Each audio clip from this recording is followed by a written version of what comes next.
أتمنى ما يحضر أنا Gudoomiye xigeenka bulshada rayidka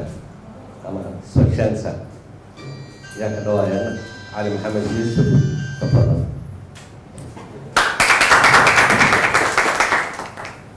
Bismillahirrahmanirrahim.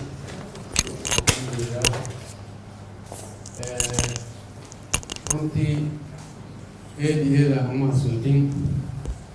dhammaan dadka ka qeyb galay munaasabadan oo aragda ujeedshiyay inay aragda bulshada oo rayidka ah koonfur galbeed aragtidii ku dhiibadan dastuurka federaalka Soomaaliya oo siniyaagunba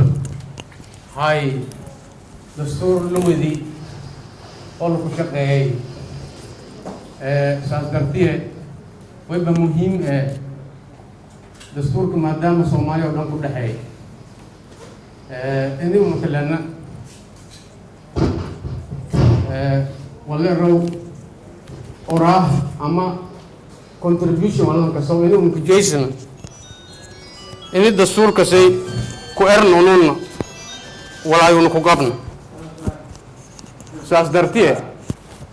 qolkan geekan suqoyni yaway baarda la ku doonay qodobo ku saabsan oo dastuurka sidii laata goboladan arday fiiriyaasan dantayo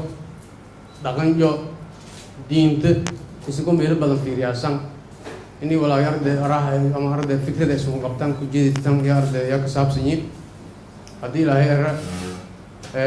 way ban rajeeyay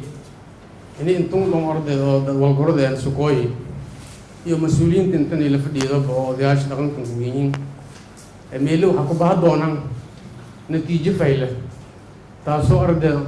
rajeeyaan inay ku jeeshata